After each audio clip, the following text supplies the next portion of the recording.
오늘 저에게 주신 말씀은 데살로니가전서 5장 1절부터 11절까지 말씀입니다.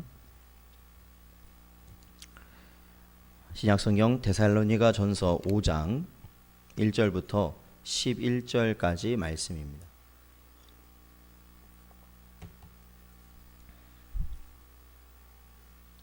다 찾으셨으면 함께 봉독하겠습니다.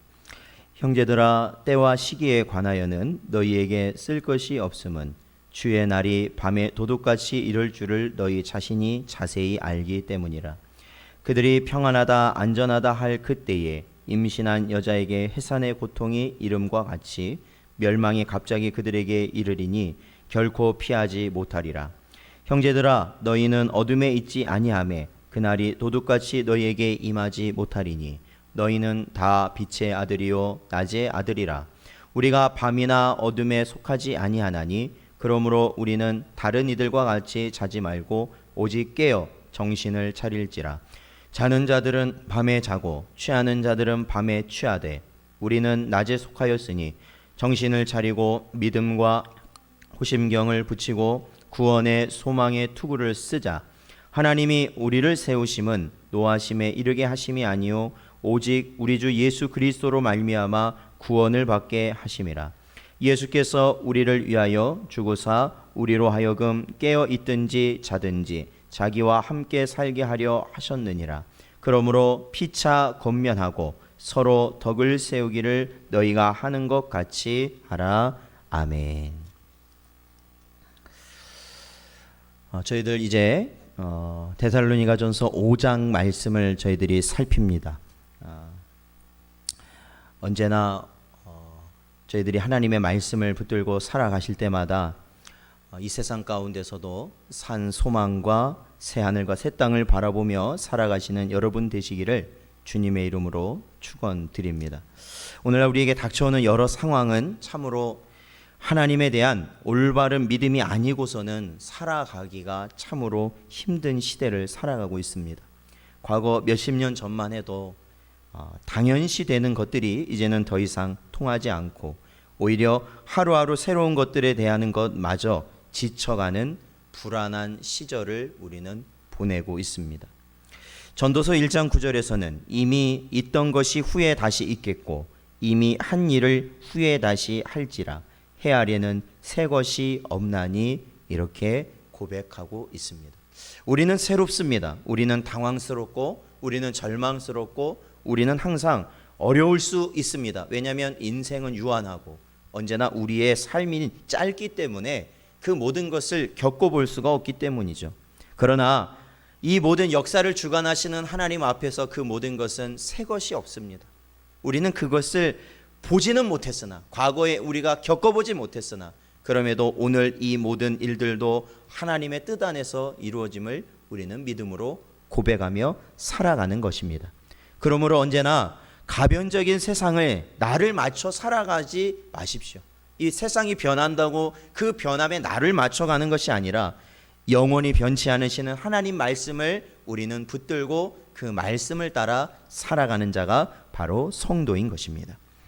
지난 데살로니가 4장을 마무리하면서 나타나는 것이 바로 성도가 가지는 주님 오실 날을 소망하며 살아가는 그러한 가르침. 그러니까 성도의 소망은 주님 다시 오실 날을 언제나 우리가 소망하며 살아가는 것이 성도의 소망이라는 것이죠.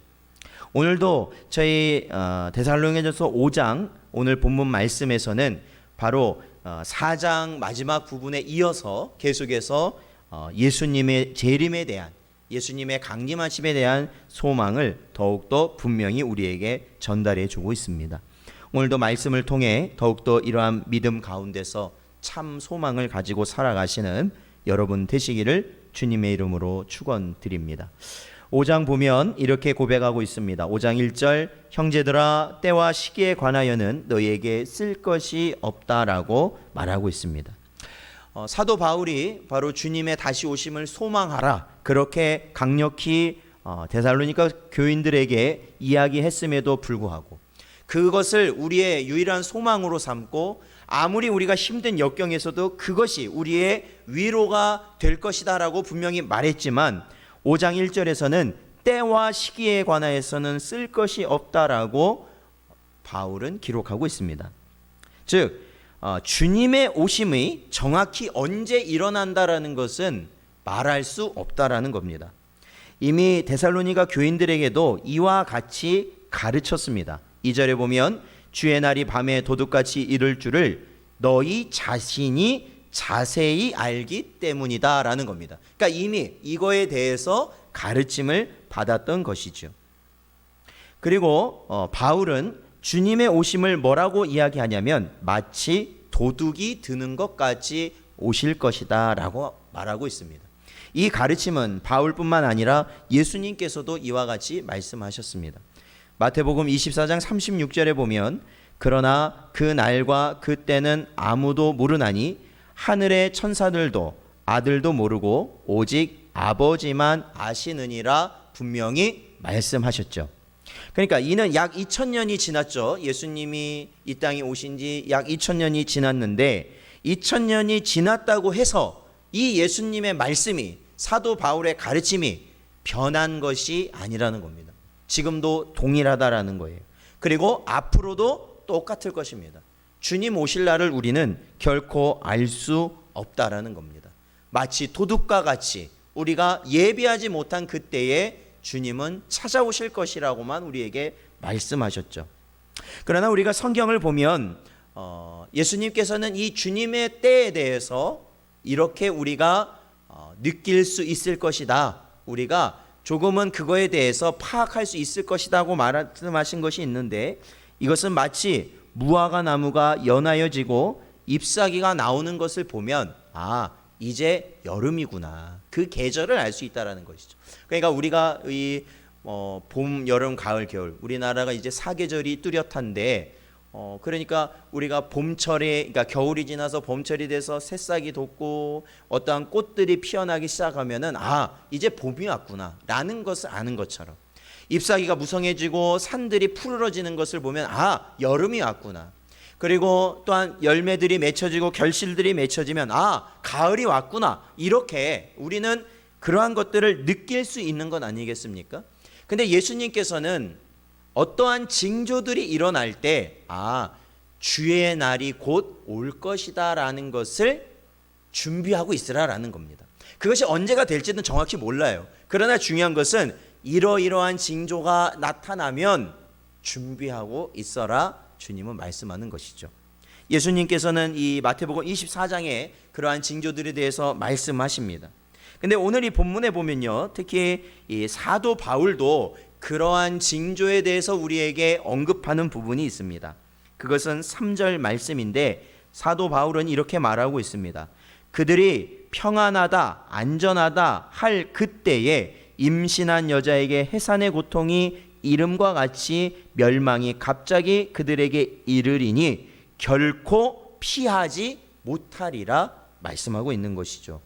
자, 이 말씀을 보면요, 그러니까 우리가 보통 주님이 오실 날에 대해서 우리가 생각해 보면 어떠한 심각한, 정말로 우리가 물리적이 됐든 경제적 어떠한 이렇게 우리가 파악할 수 있는 굉장히 큰 재난이라든지 아니면 사회적 어려움이라든지 아니면 큰 어떠한 일들이 일어날 때 이제 주님 오실 날이 가까이 왔구나 라고 우리가 생각하기가 쉽지 않습니까? 이게 종말에 관한 개념을 갖다 보면 종말이 됐을 때는 항상 그런 어려움들이 나타났을 때 종말이 가까워왔다 이렇게 쉽게 생각할 수 있는데, 사도 바울은 오히려 이렇게 말합니다. 평안하다, 안전하다 할 때가 바로 주님이 오실 때라는 겁니다. 평안하다, 안전하다. 자, 이 평안하다, 안전하다라고 말하는 것은 무슨 의미일까요? 즉 이것은 바로 이 땅의 삶을 우리가 만족하고 이 땅에 사는 것에 우리가 집중하며 살아가는 분위기가 만연해질 때, 이 땅의 것에 우리가 집중하며 살아갈 때, 우리의 모든 염려와 근심과 우리의 모든 관심사가 이 땅의 것에 다 집중이 되는 그 순간, 그것이 마지막 때의 징조가 될 것이다 라고 사도 바울은 기록하고 있는 것이죠. 그리고 그렇게 세상의 것에 집중이 될 때 오히려 어떤 현상이 일어납니까? 반비례적으로 하나님의 말씀이 마음과 삶 속에서 부재되는 현상, 사라져가는 거죠. 하나님의 말씀이 사라져가는 거죠. 하나님께서 우리에게 원하시는 것이 사라져가는 것이죠. 우리가 당장 눈으로 보이고 어떠한 손으로 느끼는 것은 우리가 바로바로 그것을 따라가는지 모르겠지만 정작 하나님의 말씀은 우리 안에 없다라는 것이에요. 우리가 성도라고 일컫는 자들마저도 우리가 말하는 것, 생각하는 것, 우리가 행동하는 것이 과연 하나님의 말씀에 합당한 것인지를 아무도 그거에 대해서 생각하지 않고 살아가고 있기 때문에 그렇죠. 그게 오늘날 현실 아니겠습니까? 모든 것이 이 땅의 것으로 해결될 수 있다는 것, 모든 것이 이 땅에 다 국한돼서 살아가게 되는 그 순간, 그때가 바로 주님이 오실 날이 가까이 왔다라는 하나의 징조로 사도 바울은 기록하고 있는 것입니다. 그러니까 그것이 얼마나 거짓된 주장입니까? 이 세상의 주장인 것이죠. 이 세상. 그러니까 우리 성도들은요, 사실은 분명 우리가 이 땅에 속하고 이 나라에 속하고 한 사람의 국민으로서 살아가면 분명합니다. 교회도 그 나라에 있는 거 분명합니다. 그런데 중요한 것은 이 세상이 잘됨으로 우리 성도들이 잘 된다라는 것은 사실은 꼭 옳은 생각은 아니라는 것이죠. 꼭 옳은 생각은 아닙니다. 왜냐하면 하나님의 백성은 세상과 반드시 구별이 되기 때문에 그렇습니다. 그러니까 우리 하나님의 백성들은 좌로도 우로도 치우치지 아니할 수밖에 없다라는 것이죠. 아니해야 된다. 오로지 하나님의 말씀만을 따라가야 되는 것입니다. 그래서 그 말씀을 따라 살다 보면 그 따라가는 그 시대가 좋은 시대일 수도 있습니다. 우리가 안락하게 지금 오늘날 그렇죠? 뭐 약간은 좀 어려움이 있긴 하지만 그래도 오늘날처럼 이 종교의 자유가 보장되고 우리가 예배하는 이러한 태평한 시대를 살아갈 수도 있습니다. 그런데 하나님의 말씀을 계속 지키며 살아가다 보면 그러지 못한 시대도 우리는 만날 수 있다라는 겁니다. 그걸 우리는 인정해야 되는 것이죠. 그거를 거부하면 안 됩니다. 그러므로 이 땅의 것이 모든 것이 잘 된다. 그것은 분명 오늘날 우리가 살아가는 오늘날 이때를 살아가는 성도들에게 빛이 될 수도 있으나 어둠의 그림자로도 분명히 작용하고 있다라는 것을 우리는 기억해야 됩니다. 우리 주변에 믿는 자들이 어떠한 일들로 인하여서 정신없이 살아간다. 그러니까 우리가 이제 신앙생활을 하면서 살아갈 때 나 자신도 물론이지만 우리가 이 살아가는 그 삶 속에서 믿는다고 하는 사람들이 내 주변에 믿는다고 하는 사람들이 어떠한 세상 일로 인하여 정신없이 그거에 매진하여 살아가는 모습을 본다면, 그것이 어느 순간 갑자기 느껴진다면 우리는 깨달아야 되는 것이죠. 아, 이러할 때 주님이 오시는구나. 이러할 때 주님이 오시는구나. 그런 것이 느껴진다면 분명 우리는 오늘날의 시대 정신에서 벗어나 마지막 때를 준비할 수 있는 우리의 심령이 되도록 우리는 주님 앞에 더욱더 힘써 나아가야 된다라는 것입니다.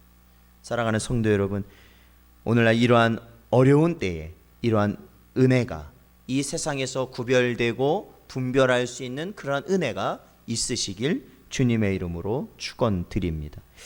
자, 계속해서 오늘 본문 말씀 보면요. 본문 말씀 보면은 주의 날은요 반드시 아무도 알지 못할 때 엄습할 것이라고 기록되어 있습니다. 사도 바울은 이른 도둑의 침입과 같이 또한 한 가지 예가 더 나오는데 그것은 바로 임신한 여자의 해산이라는 것이죠. 임신한 여자의 해산. 그러니까 어떻게 보면은 어떤 도둑의 침입보다 어떻게 보면 주의 날이 오는 거에 대한 비유적인 표현은 임신한 여인의 해산. 임신한 여인의 해산이 어떻게 보면 더 실감 나는 것 같아요. 왜냐하면 임신을 했다. 이게 배가 불러서 만삭이 됐다라는 것은 언제든지 아이가 나올 수 있다라는 거예요. 언제든지. 그렇죠. 그런데 그때가 뭐 꼭 예정일이라고 해서 또 꼭 그날이 아니라는 것이죠. 언제든지 그 시가 되었을 때 언제든지 아이가 그러니까 해산을 할 수 있는 상황이 되기 때문에 항상 우리 성도들은 뭐 해야 되는 겁니까? 준비하고 있어야 된다라는 것이죠, 사실은요. 네. 그러니까 임산부의 배를 보면 알 수 있잖아요. 아, 아이가 곧 나올 수 있겠다. 아이가 나올 수 있겠다. 그러면 어떡합니까? 항상 준비해 놓는 것이죠. 예정일이 아무리 조금 떨어져 있다 하더라도 그래도 항상 준비하는 거예요. 조금의 배에 산통이 느껴진다, 아니면은 어떠한 하열이 뭐 느껴진다, 그러면 항상 준비하고 있어야 되는 것이 바로 그 임산부도 그렇고 그 가족들이 그렇잖아요. 바로 성도들도 마찬가지라는 것이죠. 그렇게 준비하고 있어야 된다라는 겁니다. 자, 이렇게 어느 날 갑자기 닥치는 주님의 재림, 주님의 강림. 그래서 아무도 피할 수 없는, 그렇죠? 아무도 피할 수 없는 이러한 강림에 대해서 오늘 사도 바울은 이렇게 말하고 있는데, 뭐라고 말하냐면 성도들은 그러한 일이 닥치더라도 뭐 하다는 겁니까? 갑작스럽지 않을 거라는 거예요. 당황하지 않을 거라는 겁니다. 놀라지 않을 거라는 겁니다. 두렵지 않을 거라는 겁니다. 그러니까 저도 아이를 이제 저희 집사람이 출산을 4번 했으니까 저도 4번을 다 제가 거의 새벽 시간에 데려가서 이제 출산을 하게 됐는데, 처음에는 굉장히 어렵다는 거예요. 그게 처음에는 뭐 어떻게 해야 될지 모르겠어요. 배는 아프다고 그러지, 뭐 이렇게 얼마나 이게 뭐 어떻게 해야 될지 몰라서 너무 당황스럽고, 또 병원에 뭘 준비해야 가야 될지 그게 또 너무 막 어렵고 그렇습니다. 그러나 그것이 1번, 2번, 3번 가다 보면은 이제는 그게 어느 정도 익숙해져요. 그러니까 준비가 된다라는 거예요. 아, 미리 이제 한 주 전부터 아예 짐 싸놓고 언제든지 갈 수 있게 짐 싸놓고, 또 저희는 이제 구급차를 안 부르고 저희 개인차로 움직였으니까요. 새벽에 이게 가다 보면은 이게 진통하면 주기가 있어요. 산통의 주기가 있어요. 그래서 참 그거 되게 신기하거든요. 그래서 그 주기에 따라서 그 주기가 딱 되면은 배가 아프고, 또 그 시간이 딱 또 넘어가면 배가 안 아프는 거예요. 그래서 운전을 할 때도 딱 그 시간을 보고 그 안 아픈 시간까지 무조건 밟아서 가다가 아플 쯤 되면 옆에 세워요. 그래서 산통이 멎을 때까지 기다려. 그리고 또 되면 또 막 달리는 거죠. 뭐 새벽이니까 이제 금방 이제 낫게 되는 거죠. 예, 광주에서 이제 분당에서 출산했으니까 이제 그게 여유로운 거예요. 아, 저렇게 막 아프다고 해도 조금 있으면 그래, 한 1분만 있으면 이제 안 아프지. 근데 그게 굉장히 신기해요. 이거 겪어보면은 진짜 놀랍습니다. 어떻게 시계하고 거의 똑같아요. 예, 시계하고 거의 똑같은데. 네.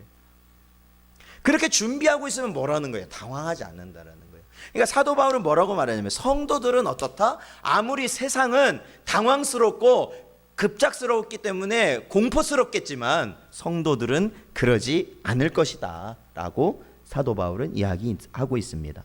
5절부터 보면 그 내용이에요. 바로 너희는 다 빛의 아들이요 낮의 아들이라. 우리가 밤이나 어둠에 속하지 아니하나니. 6절에 보면 그러므로 우리는 다른 이들과 같이 자지 말고 오직 깨어 정신을 차릴지라 말씀하고 있습니다. 왜냐하면 성도는 왜 그러한 상황이 오더라도 당황하지 않는가? 왜 두려워하지 않는가? 왜냐하면 성도는 빛의 아들이기 때문에 그렇습니다. 낮의 아들이기 때문에 그렇습니다.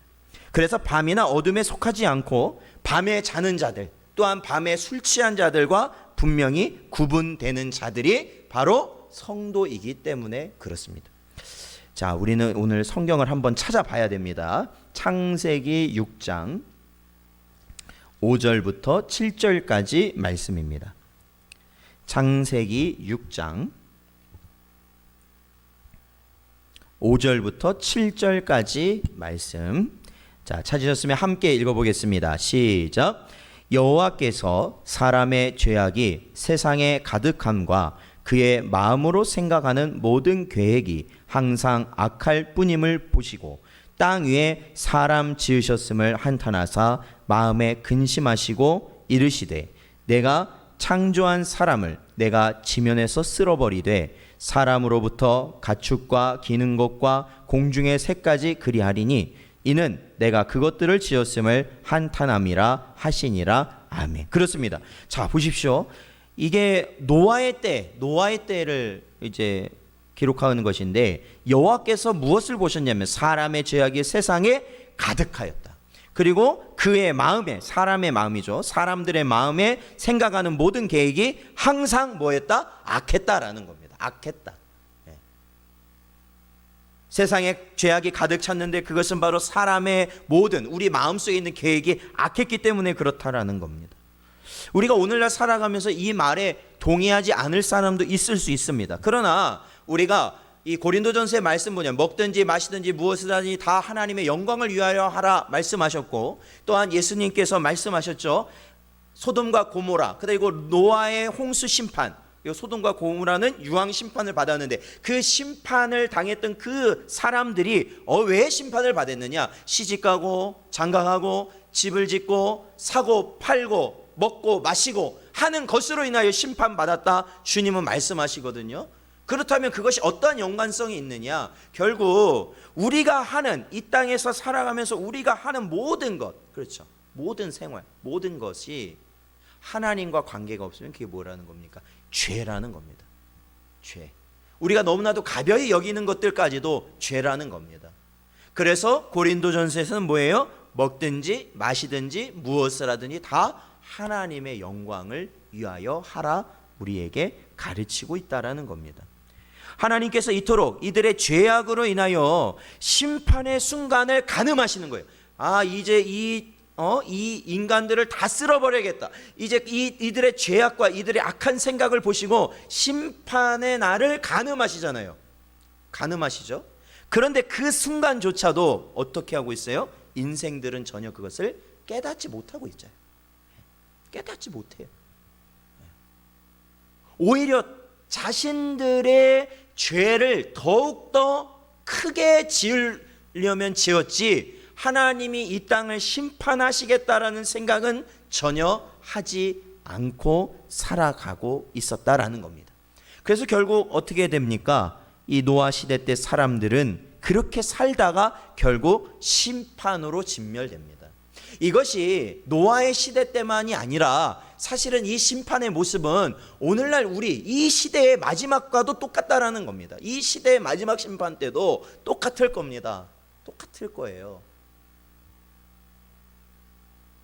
알아차리질 못할 겁니다. 우리가 잘못하고 있음을, 우리가 죄를 짓고 있음을 우리는 알아차리지 못하고 어느 순간 우리는 그 심판 앞에 우리는 결국 영원한 사망 가운데 들어갈 수밖에 없는 것입니다. 그러므로 빛과 낮에 속한 자, 그리고 어둠에 속하고 밤에 자고 취하는 자와의 차이는 세상을 분별할 수 있는지 없는지입니다. 이게 알아볼 수 있는지 없는지, 하나님이 지금 어떠한 마음을 가지시고 있는지 없는지, 그것을 알아볼 수 있는 자와 알아볼 수 없는 자라는 겁니다. 그렇잖아요. 밤에 자면 어때요? 몰라요. 그냥 죽은 자와 같은 게 잠을 자는 거 아니겠습니까? 또 취하면 어떻습니까? 취하면 똑같아요. 이성적으로 생각할 수 없고 판단할 수 없고 움직일 수 없다라는 말이에요. 느낄 수가 없다라는 것이죠. 어둠 속에 있으면 어떻습니까? 보이지 않아요. 깜깜합니다. 아무것도 알아차릴 수 없다라는 겁니다. 자, 우리 로마서 12장을 찾아보겠습니다. 로마서 12장 2절 말씀. 로마서 12장 2절 말씀. 자, 같이 읽겠습니다. 시작.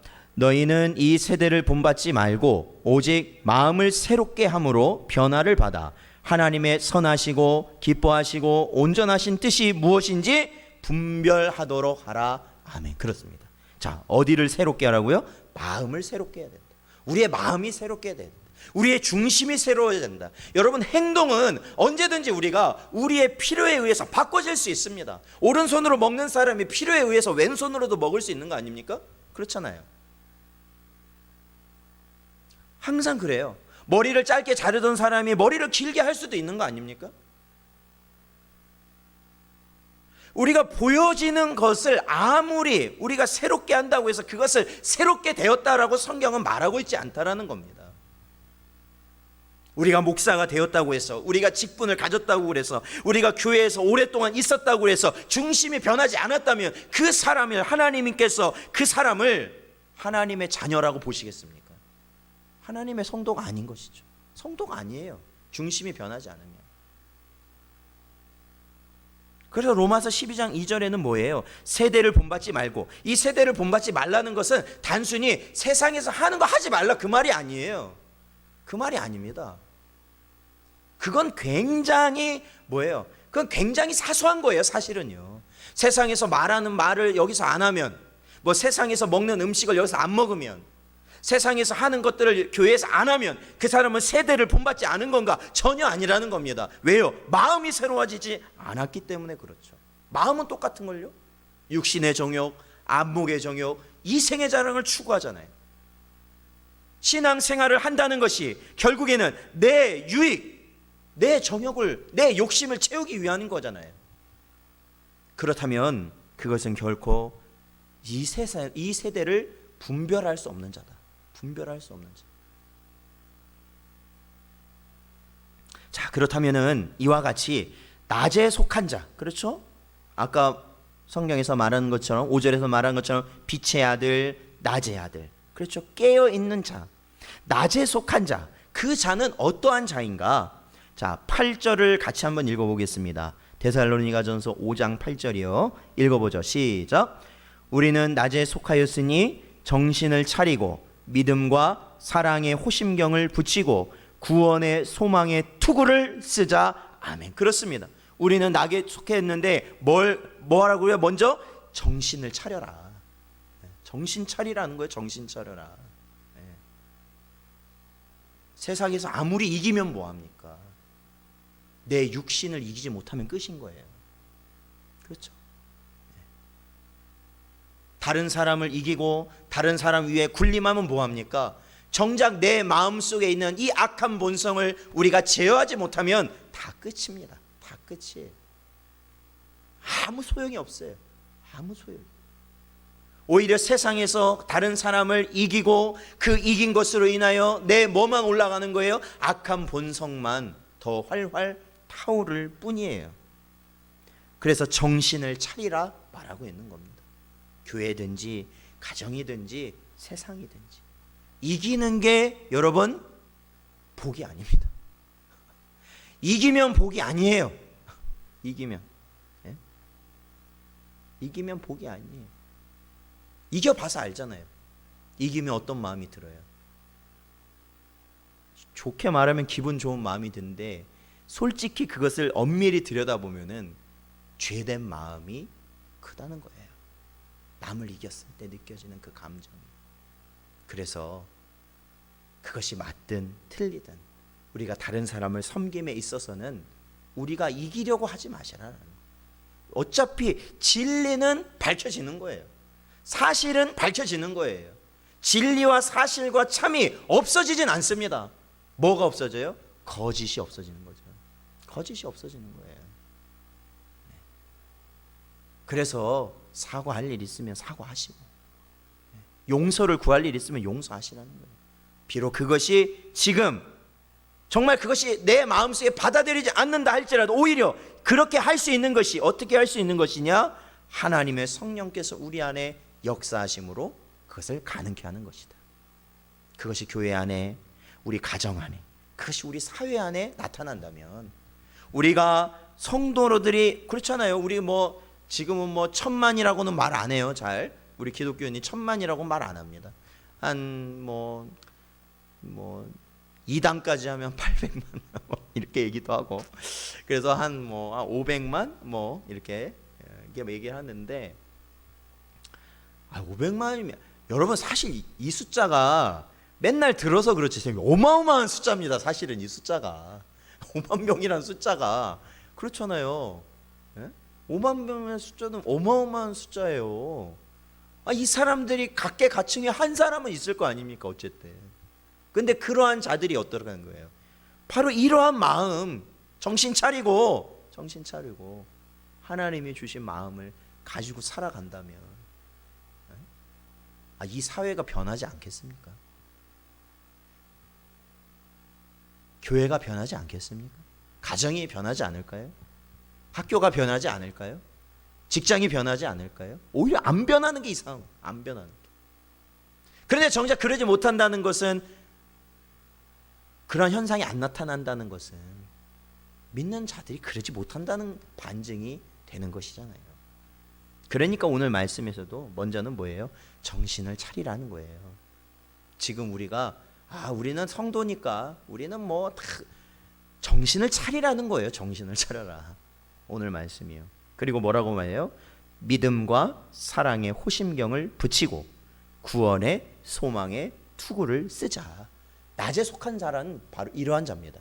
정신 차리고, 그렇죠? 우리 세상 가운데서 정신 차리고 믿음과 사랑의 호심경. 이 호심경이라는 것은 이 갑옷으로 따지자면 이 전투하는 예전 이 예수님 당시에 전투하는 군사의 모습을 보면 이 가슴을 보호하는 그러한 역할을 하는 장구였고, 그 다음에 투구는 뭐예요? 머리를 보호하는 겁니다. 결국에 여기서 말씀하고 있는 것은 호심경이나 투구나 뭐예요? 보호하는 거예요. 뭘 보호할까요? 이 사람의 생명을 보호하는 것이죠. 성도의 생명, 참 생명을 보호하는 길이죠. 그러니까 그게 뭐예요? 믿음과 사랑과 소망이라는 겁니다. 그러니까 낮에 속한 자들은 참된 믿음과 예수 그리스도께서 가르치신 사랑과 그리고 구원을 향한 소망을 가지고 있는 자. 그 자가 누구예요? 낮에 속한 자라는 거예요. 세상을 거스르는 자, 본받지 않은 자라는 겁니다. 그렇다면 우리는 질문해 봐야겠죠? 바로 내 안에 정말로 하나님께서 우리에게 허락하신 예수 그리스도에 대한 믿음, 또한 예수 그리스도께서 가르치신 그 사랑, 그리고 주님 오실 날을 바라보며 구원의 소망이 내 안에 자리 잡고 있는가? 우리는 그걸 바라봐야겠죠. 그것이 우리 안에 있다면 우리는 어떠한 자입니까? 낮에 속한 자라는 겁니다. 그리고 이 땅의 그 수많은 미혹과 공격들 가운데서도 우리가 영적인 그 생명을 지켜나가며 주님께서 인도하시는 그 길을 끝까지 갈 수 있게 된다라는 것이죠. 갈 수 있게 된다는 거예요. 사랑하는 성도 여러분, 언제나 오늘 이 8절에서 나오는 이 믿음과 사랑과 소망이 우리 마음을 늘 지키시는 은혜가 있으시기를 축원드립니다. 자, 9절에 보니까 하나님이 우리를 세우심은 이라고 말하고 있습니다. 자, 여기서 세우셨다라는 것은 하나님께서 이들을 택하셨다라는 겁니다. 이들을 택하셨다. 근데 하나님이 이들을 왜 택하셨느냐? 노하심에 이르게 하심이 아니다라는 겁니다. 노하심에 이르게 하지 않기 위함이다라는 거예요. 자, 그리고 오직 우리 주 예수 그리스도로 말미암아 구원을 받게 하심이다라는 겁니다. 그러니까 뭐예요? 원래 아까도 우리가 창세기 6장에 있는 말씀을 봤지만 원래 사람들은 어떤 생각을 해요? 악한 생각, 그 계획이 어떻다고요? 악하다고요. 죄를 짓는 것이 당연하다고요. 그런데 그 가운데 있는 자들 중에 하나님이 어떻게 하셨다고요? 택하셨다고요. 저와 여러분을 택하셨다고요. 왜 택하셨느냐? 그들과 함께 뭐예요? 죄로 인한 영원한 멸망에 하나님의 진노 가운데 들어가게 하시기 위함이 아니라 어떻게 하기 위해서? 구원을 받게 하기 위해서입니다. 구원. 그래서 우리를 택하셨다라는 거예요.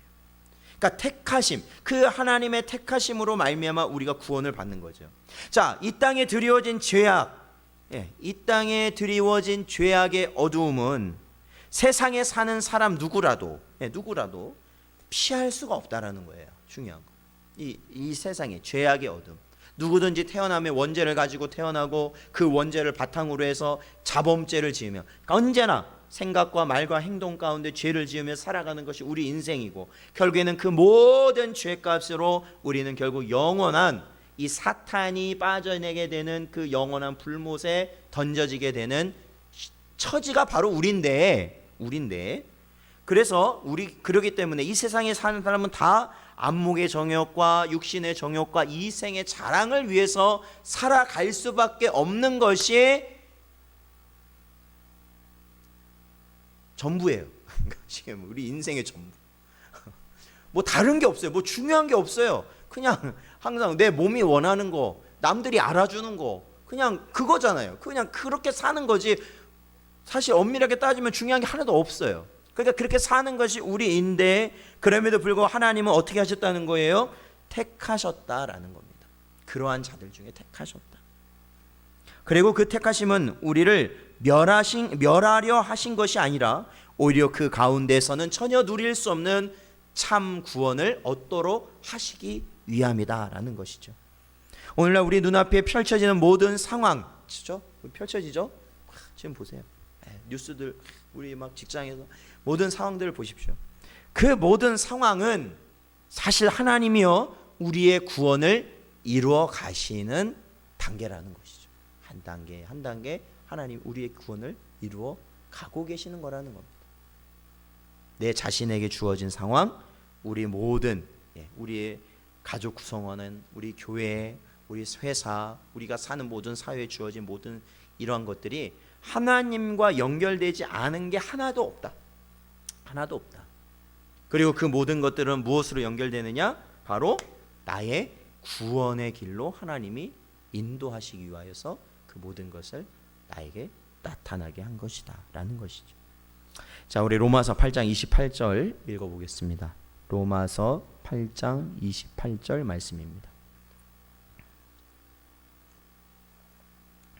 같이 읽어보겠습니다. 시작. 우리가 알거니와 하나님을 사랑하는 자 곧 그의 뜻대로 부르심을 입은 자들에게는 모든 것이 합력하여 선을 이루느니라. 아멘. 그렇습니다. 오늘날 이 모든 상황도 하나님의 택한 백성의 구원을 이루는 놀라운 하나님의 섭리인 줄로 믿습니다. 그러므로 우리가 그러한 것을 분명히 믿는다면 우리는 지금 이 순간에도 오직 하나님을 예배하는 자로 세워져야 된다. 네. 세워져야 된다. 예배하는 자로 세워져야 된다. 그걸 하나님께서 원하시는 거 아니에요. 그걸 하나님 원하시는 거예요. 결국에는 예배 빼고 뭐가 남을까요? 없어요. 예배하는 시간에 다른 걸 하면 그게 뭐가 남아요? 하나도 안 남는다니까요. 해보면 알아요. 해보면. 예배하는 시간에 내가 그 예배 대신에 다른 걸 했을 때 뭐가 남습니까? 그냥 지나가는 겁니다. 그냥 지나가는 거예요. 소멸되는 겁니다. 오히려 죄를 짓게 될 가능성이 더 크게 되는 것이죠. 그러므로 이 마지막 때 우리는 어떻게 해야 됩니까? 바로 하나님의 택하심, 우리를 향하신 그 하나님의 택하심이 결국 주님 오실 날까지 우리를 구원으로 인도하실 것임을 우리가 굳게 믿고, 우리 안에 바로 믿음과 사랑과 소망, 이 세 가지의 갑주, 우리를 지키는 영적 갑주를 우리가 취하여서 우리가 주님 오실 날까지 살아가기에 힘쓰는 것이죠. 그래서 11절은 이렇게 마무리하고 있습니다. 그러므로 피차 권면하고. 그러니까 힘들죠. 이 데살로니가 교회 이 당시는 지금하고는 비교할 수가 없습니다. 비교할 수 없는 가운데 예수님을 믿고 살아간다는 것이 얼마나 고되고 고통스럽고 힘이 들겠습니까? 그러할 때마다 이러한 것으로 권면하라는 거예요. 형제님은 하나님이 택하셨습니다. 자매님은 하나님이 택하셨습니다. 우리는 할 수 없지만 우리를 택하신 하나님께서는 반드시 우리의 구원을 이루어 나갈 것입니다. 그리고 서로 덕을 세우기를 너희가 하는 것 같이 하라. 서로 뭘 세우라고요? 덕을 세워라. 서로 칼을 세워라. 서로 나를 세워라. 이것이 아니라 덕을 세워라. 좋은 마음을 가지고 우리가 주님 오실 날을 바라보며 서로를 이와여서 살아가는 것, 이것이 바로 마지막 때 우리가 이 세상을 분별하며 살아가는 성도의 모습인 줄로 믿습니다. 언제나 우리가 세상 가운데, 그렇죠? 세상 가운데 물들어서 이 세상의 것이 우리와 우리 교회와 가족을 우리가 더욱더 나눠지는 그러한 것이 아니라 우리가 이 말씀을 통하여서 말씀 안에 우리가 더욱더 하나로 나아갈 수 있는 여러분 되시기를 주님의 이름으로 축원드립니다. 기도하겠습니다. 하나님 아버지 감사합니다. 오늘도 이 시간 저희들의 심령을 하나님 붙드시고 오직 하나님께서 원하시고 하나님께서 말씀하시고 하나님께서 뜻하신 그 길, 오직 주님 다시 오실 그 날을 바라보며 살아가게 하여 주시옵소서.